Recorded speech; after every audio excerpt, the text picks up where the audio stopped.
राधे राधे आप सभी विद्यार्थियों को। इसके साथ साथ हे प्रभु जी चैनल में आपका स्वागत है। और हम शिव सर क्लास 12वां की केमिस्ट्री भी शुरू करने वाले हैं। जैसा कि हम लोग सिलेबस अच्छा से समझ लिया था कि क्या क्या पढ़ना है, ठीक है। ये आपका फिजिकल केमिस्ट्री का बेसिक है, जिसमें हम लोग को मोल कॉन्सेप्ट को समझना है। और हम लोग ये मूल कॉन्सेप्ट को क्लास 11th में चैप्टर नंबर 1 में भी पढ़ लिया है, लेकिन उसको थोड़ा सा देख लेते हैं तो आगे की जो भी चैप्टर हम लोग क्लास 12 की स्टार्ट करेंगे उसमें मदद मिलेगा, ठीक है। और ये आपका जो है पार्ट 1 है थ्योरी, ठीक है। भाग 0 में हम लोग सिलेबस के बारे में देखे थे। पार्ट 1 में हम लोग मूल कंसेप्ट का थ्योरी देखेंगे, ठीक है। तो आगे बढ़ते हैं हम लोग। तो सबसे पहले हम लोग कुछ इकाइयों को समझते हैं। हम लोग जो है कुछ इकाइयों को समझते हैं। जैसे यहाँ पर लिखा हुआ है सैकड़ा। क्या लिखा हुआ है? सैकड़ा, 100, ठीक है। सैकड़ा का मतलब क्या होता है? 100, ठीक है।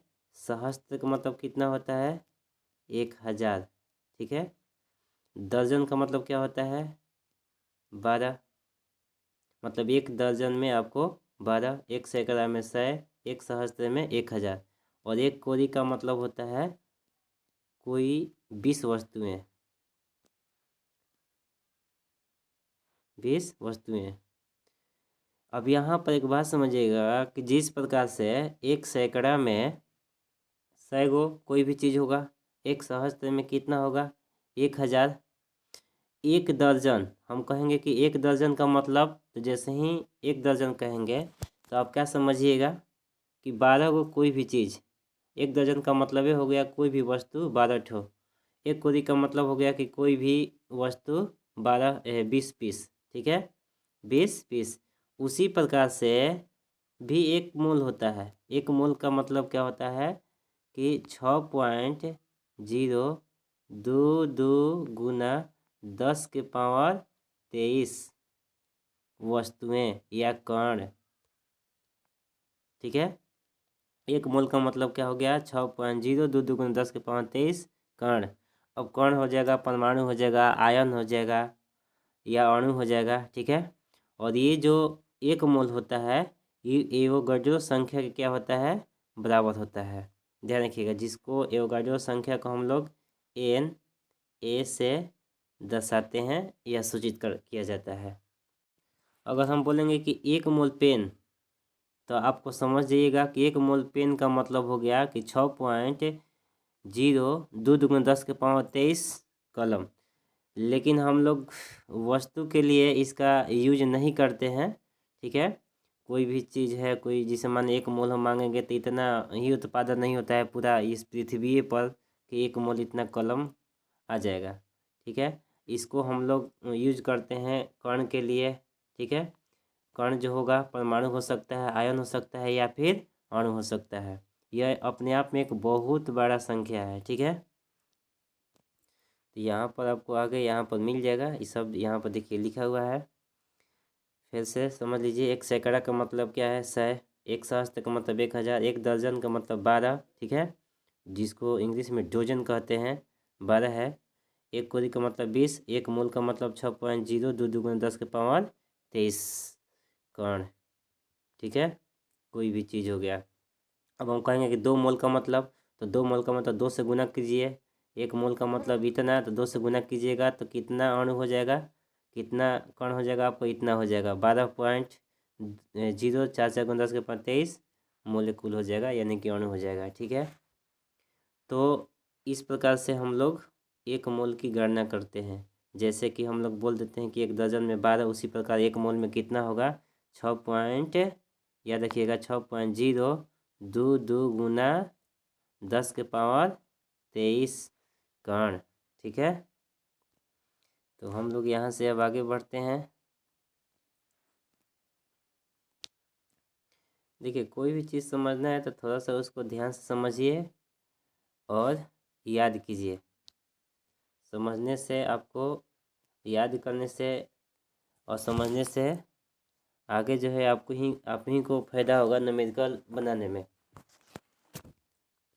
चलिए देखिए, यहाँ पर जो है थोड़ा सा इतिहास देख लेते हैं कि मोल का इतिहास क्या है। देखिए यहाँ पर जो है मोल संकल्पना यानी कि मोल कंसेप्ट दिया हुआ है कि मोल जो है लैटिन भाषा का एक शब्द है। ठीक है, मोल लैटिन भाषा का एक शब्द मोल्स से लिया गया है, जिसका अर्थ होता है कि ढेर या समूह। यह क्या है, रासायनिक मात्रक है। ऐसा माना जाता है कि मोल सन 1896 ईस्वी में विल्हेल्म ओस्टवाल्ड द्वारा प्रस्तावित किया गया था और सन 1997 में यह जो है मोल इकाई IPAC द्वारा लागू किया गया था। ठीक है, मतलब कि ये जो मोल शब्द है इसका सबसे पहला प्रयोग किसने किया था, इस शब्द का सबसे पहला प्रयोग किसने किया था, विल्हेल्म ओस्टवाल्ड ने किया था सन 1896 ईस्वी में। और फिर जा करके IPAC ने इसको मान्यता कब दी, 1997 ईस्वी में। इस प्रकार पदार्थ की जो मात्रा होता है का ऐसा ही मात्रक मोल होता है। यहाँ पर एक बात समझिएगा कि IPAC का मतलब क्या होता है। I का मतलब होता है इंटरनेशनल, U का मतलब हो जाता है यूनियन, P का मतलब होता है प्योर, A का मतलब अप्लाइड, C का मतलब केमिस्ट्री। मतलब इसका फुल फॉर्म बोलना होगा तो बोलेंगे international union of pure and applied chemistry. ठीक है, फिर से ध्यान सुनिए, international union of pure and applied chemistry. यह एक अंतर्राष्ट्रीय जो है संगठन है, ध्यान रखिएगा, यह एक अंतर्राष्ट्रीय संगठन है जो सभी देशों को रासायनिक विज्ञान के अंतर्गत जो है समस्या का समाधान करता है। तो यहाँ पर ध्यान रखिएगा कि पदार्थ का ऐसे मात्रा क्या होता है, मोल होता है। जैसे हम लोग कैसे बोलते हैं कि विद्युत धारा का ऐसे मात्रक एम्पियर होता है। चलिए तो यहाँ पर देखिए नीचे समझते हैं, यहाँ पर क्या दिया हुआ है, किसी पदार्थ की अत्यंत अल्प मात्रा में भी परमाणुओं, अणुओं या आयनों की संख्या बहुत अधिक होती है, जिसके कारण व्यवहारिक जीवन में इसका उपयोग असुविधाजनक हो जाता है। जिस प्रकार 1 दर्जन से 12 वस्तुओं का बोध होता है, एक कोरी कहने पर कितना का बोध होता है, 20 वस्तुओं का बोध होता है। 1 शतक कहने पर 100 वस्तुओं का बोध होता है, चाहे वे वस्तु कुछ भी हो। ठीक उसी प्रकार से 1 मोल कहने से 6.02 दुगुना 10 के पावर 23 कणों यानी कि परमाणुओं या अणुओं या आयनों का क्या होता है, बोध होता है। तो ये आपका जो है इतिहास है, मतलब ये आपको थोड़ा सा जानकारी रखना है कि यहाँ पर जैसे मोल शुरू में हमने बता रखा था कि 1 दर्जन के से 12 वस्तुओं का बोध होता है, कुल से 20, इसी प्रकार से 1 मोल से इतना वस्तुओं का बोध होगा। ठीक है, आगे हम लोग देखते हैं। देखिए आगे जो यहाँ पर है, यहाँ पर क्या दिया हुआ है, 1 मोल बराबर कितना दिया हुआ है, 6.02 दुगुना 10 के पावर 23 कणों का ढेर या संग्रह।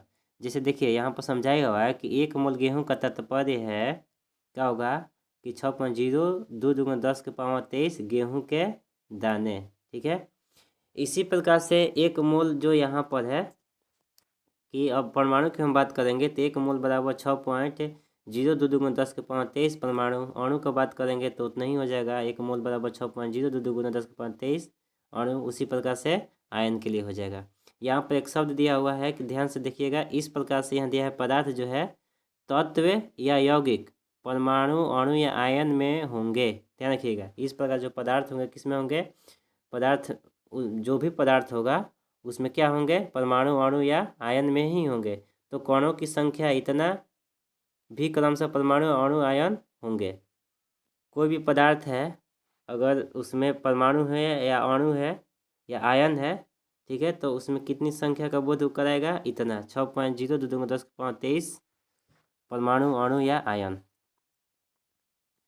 यहाँ पर नीचे बात समझिएगा, बहुत अच्छा ही बात लिखा हुआ है कि 1 मोल किसी पदार्थ की मात्रा मतलब द्रव्यमान एवं संख्या दोनों को दर्शाता है। ध्यान रखिएगा, जो मोल होता है किसी भी पदार्थ की मात्रा यानी द्रव्यमान और संख्या दोनों को दर्शाएगा, द्रव्यमान को भी बताएगा और संख्या को भी दर्शाएगा। ठीक है, जैसे बोलेंगे कि 1 मोल हाइड्रोजन का मतलब हो गया कि 6.0 2 दूनी 10 के पावर 23 हाइड्रोजन परमाणु, और इसका जो हाइड्रोजन परमाणु का जो द्रव्यमान होता है 1 होता है, तो ये भी उतना ही के बराबर हो जाएगा। मतलब 1 ग्राम जो हाइड्रोजन परमाणु होगा वो कितने कितने बराबर होगा? 6.0 2 दूनी 10 के पावर 23 हाइड्रोजन परमाणु के बराबर हो जाएगा। यहाँ पर देखिए परिभाषा यहाँ पर इस प्रकार से आप दे सकते हैं कि 1 मोल पदार्थ की वह मात्रा है जिसमें कणों या कणों का मतलब यहाँ पर हो गया परमाणु, अणु या आयनों की उतनी ही संख्या होती है जितने की कार्बन 12 के 12 ग्राम में कार्बन परमाणु होते हैं। ठीक है, चूँकि यहाँ पर दिया इतने ही तक आपका परिभाषा हो जाता है। आगे समझने के लिए दिया है कि चूँकि कार्बन 12 के 12 ग्राम में कार्बन के 6.0 2 दूनी 10 के 23 परमाणु होते हैं, इसलिए 1 मोल पदार्थ की वह मात्रा है जिसमें पदार्थ के इतना कण होते हैं। तो ध्यान रखिएगा, पीरियोडिक टेबल में जितना भी तत्व है उस सभी तत्व जो होगा वो इतना के क्या होगा? बराबर हो जाएगा, मतलब 1 मोल के बराबर हो जाएगा। ठीक है, तो परिभाषा हम लोग समझ लिए कि परिभाषा का मतलब यहाँ पर क्या होता है। देखिए अब इसको अच्छा तरह से और समझने के लिए हम लोग देखते हैं मोल समीकरण, उसको एकदम ध्यान से देखना और याद रखना है। यहाँ पर हम लोग देखें कि क्या कर रहा है कि मोल जो है द्रव्यमान एवं संख्या दोनों के दर्शाता है। देखिए आगे जो है, देखिए यहाँ पर जो मोल समीकरण है, हम यहाँ पर मोल एक्स लिखे हैं। जो एक्स लिखे हैं तो वो कितना के बराबर होगा? इतना के एक्स के बराबर होगा। 6.0 2 दूनी 10 के पावर 23 एक्स, और बराबर में क्या हो जाएगा? अगर ये एक्स अणु है तो अणु भार हो जाएगा, अगर परमाणु है तो परमाणु भार हो जाएगा। और जो एक्स होगा किस में? ग्राम में। यहाँ पर जैसे में देखिए दिखाया हुआ है, जैसे में क्या लिखा हुआ है कि 1 मोल हाइड्रोजन का मतलब हो गया कि 6.0 2 दूनी 10 के पावर 23 हाइड्रोजन परमाणु। अब हाइड्रोजन का परमाणु द्रव्यमान कितना होता है? 1 ग्राम होता है, तो 1 ग्राम क्या हो जाएगा? हाइड्रोजन हो गया। अब देखिए 1 मोल H2, अब 1 मोल हाइड्रोजन परमाणु ही दिया हुआ है यहाँ पर, लेकिन परमाणु जो है यहाँ पर अणु के रूप में है। ठीक है, H2 के रूप में है, तो क्या हम लोग बोलेंगे? 6.0 2 दूनी 10 के पावर 23 H2 अणु। अब H 2 है तो 2 ग्राम क्या हो जाएगा? 2 ग्राम H2 अणु हो गया। उसी प्रकार से देखिए यहाँ पर 1 मोल ऑक्सीजन की बात किया तो 1 मोल ऑक्सीजन जो होगा 6.0 2 दूनी 10 के पावर 23 ऑक्सीजन परमाणु हो गया। और ऑक्सीजन का परमाणु द्रव्यमान कितना होता है? 16 होता है, तो 16 ग्राम ऑक्सीजन हो गया। अगर O2 की बात करेंगे तो ठीक उसी प्रकार से ये भी है, यानी कि कितना हो जाएगा? 16 दूनी का 32 यहाँ पर हो जाएगा। ठीक है, क्या हो जाएगा? 32 ग्राम O2। ठीक है, क्योंकि O 2 है यहाँ पर, और एक ऑक्सीजन का द्रव्यमान होता है 16, तो 2 है तो 16 दूनी कितना हो जाएगा? यहाँ पर 32 हो जाएगा। यहाँ पर जो दिया हुआ है 1 मोल सल्फर, और देखिए यहाँ पर भी H2O की बात किया है, 1 मोल H2O हो तो उतना ही H2O अणु हो जाएगा। और H2O जो होगा ये कितना इसका द्रव्यमान होता है H2O का, यानी जल का 18 ग्राम द्रव्यमान होता है। ठीक है, आप लोग को अणु भार निकालने आना होगा। अगर अणु भार आपको निकालने आता है तो ये अणु भार पर ही सब है। परमाणु है तो इधर परमाणु भार हो जाएगा, अणु है तो इधर अणु भार हो जाएगा। यहाँ पर देखिए 1 मोल सल्फर कितना इतना क्या हो जाएगा? सल्फर परमाणु, और सल्फर का जो द्रव्यमान होता है कितना होता है? 32 ग्राम सल्फर। ठीक है, इसी प्रकार से यहाँ 1 मोल हम H2SO4 लेंगे तो इतना क्या हो जाएगा? H2SO4 का अणु हो जाएगा, और H2SO4 का जब हम अणु भार निकालेंगे तो कितना आ जाएगा? 98 ग्राम H2SO4। ये जो आपका है ये आपका जो मूल समीकरण है, ध्यान रखिएगा। ये आप अगर समझ लेते हैं तो कोई भी न्यूमेरिकल इससे बन जाएगा। तो आपको यहीं पर ध्यान रखना है कि कोई भी तत्व है, अणु है या फिर परमाणु है, वो 1 मोल के क्या होता है? बराबर होता है। और जितना उस अणु या परमाणु का द्रव्यमान होगा वो भी 1 मोल के क्या होगा? बराबर होगा। इस मूल समीकरण से यही हम लोग को पता चलता है। आगे देखते हैं हम लोग। जैसे कि देखिए आपको सवाल मिल जाएगा यहाँ पर, एक क्वेश्चन हम यहाँ पर न्यूमेरिकल करवा रहे हैं कि 2 मोल ऑक्सीजन का द्रव्यमान निकालिए। ठीक है, तो सबसे पहला नाम आपको क्या करना है कि मूल समीकरण लिख लेना है। यहाँ पर पूछ किसका रहा है, ऑक्सीजन का पूछ रहा है। तो सबसे पहले मूल समीकरण में क्या लिखेंगे कि 1 मोल जो ऑक्सीजन होगा वो किसके बराबर होगा, 6.02 × 10⁻23 ऑक्सीजन परमाणु के बराबर होगा। और ऑक्सीजन परमाणु का द्रव्यमान कितना है, 16 ग्राम उसका द्रव्यमान होता है। ठीक है, तो यहाँ पर जो दिया हुआ है कि 2 मोल ऑक्सीजन क्या निकालना है, 2 मोल ऑक्सीजन में कितना ग्राम ऑक्सीजन होगा, द्रव्यमान हमारा पूछ रहा है कितना ग्राम यहाँ क्या होगा, ऑक्सीजन होगा। तो देखिए यहाँ पर जो है अब किससे किससे संबंध रख रहा है, पहले संबंध यहाँ पर ध्यान से रखिए कि किसके किसके बीच यहाँ पर संबंध है। तो आप क्वेश्चन को हल कर लीजिएगा। यहाँ पर देखिए मोल और द्रव्यमान से संबंध रख रहा है। तो मोल यहाँ पर दिया हुआ है, द्रव्यमान कहाँ है, यहाँ पर है। तो आप इस चीज़ को पहले लिख लीजिए कि 1 मोल ऑक्सीजन का द्रव्यमान कितना है, 16 ग्राम है। ठीक है, तो उसी प्रकार 2 मोल ऑक्सीजन का द्रव्यमान कितना हो जाएगा, 2 से गुना कर देंगे, कितना हो जाएगा, 16 का 32 ग्राम हो जाएगा। ठीक है, अगर आपको परमाणुओं का या तत्वों का या अणुओं का परमाणु द्रव्यमान या परमाणु भार निकालने आता है या पता है तो मोल जो कॉन्सेप्ट है एकदम आपको समझ में आ जाएगा। ठीक है, तो आज के लिए हम लोग इतना ही रखते हैं। इसके बाद जो है आपको कल आगे जो है भाग जो बंद कराएगा 2। ठीक है, ये भाग 1 था। तो इस सभी चीज़ों को अच्छा से फेयर बना लीजिएगा, उतार लीजिएगा, समझ लीजिएगा। ठीक है, एक बात और है कि यदि आपको परमाणु भार या परमाणु द्रव्यमान नहीं आता है तो उसको थोड़ा सा हम दिखा देते हैं, आप अच्छा से उसको देख लीजिए, समझ लीजिए थोड़ा सा। यहाँ पर देखिए, यहाँ पर जो है आपको यहाँ पर परमाणु भार दिया हुआ है। ठीक है, क्या दिया हुआ, परमाणु भार, जिसको हम लोग ए से दर्शाते हैं। देखिए यहाँ पर हाइड्रोजन जो दिया हुआ है H11 का। ठीक है, तो यहाँ पर परमाणु भार कौन है, परमाणु भार हमेशा ऊपर में रहता है। तो यहाँ पर हाइड्रोजन का H है, कार्बन का कितना है, 12 है ऊपर वाला, नीचे वाला संख्या होता है। हाइड्रोजन का संख्या 1 होता है, परमाणु संख्या कार्बन का 6 होता है, द्रव्यमान कितना है, 12 है। ध्यान रखिए, कभी भी जैसे मान लीजिए एक्स मान लेते हैं कोई तत्व है, तो ऊपर में क्या होता है, हमेशा परमाणु भार होता है, नीचे में क्या होता है, संख्या होता है। तो नाइट्रोजन का परमाणु भार कितना है, 14 है। ऑक्सीजन का कितना है, 16 है। और फ्लोरीन का कितना है परमाणु भार, 19 है। एल्युमिनियम का कितना है, 27 है।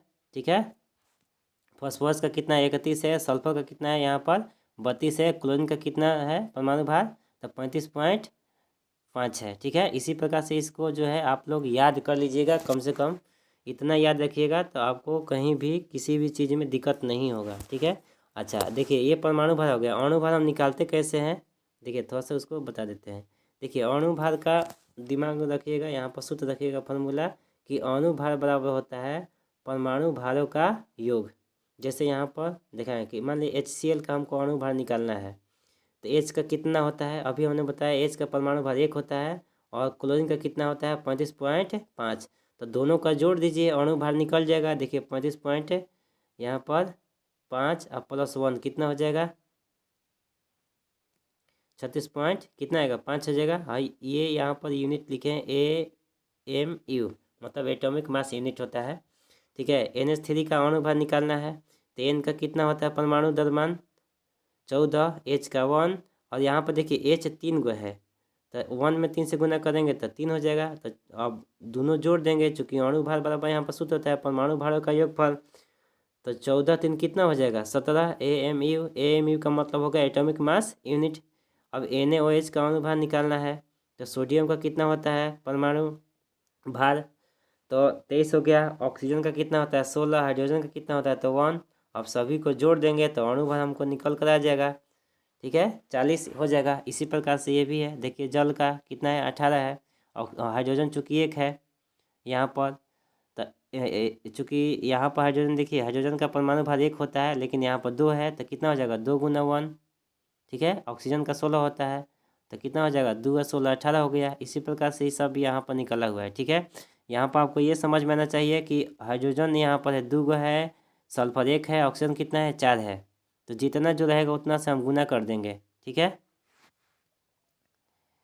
तो आज के लिए इतना ही, कल आपको भाग 2 बंद कराएगा। ठीक है, जय श्री राम, राधे राधे।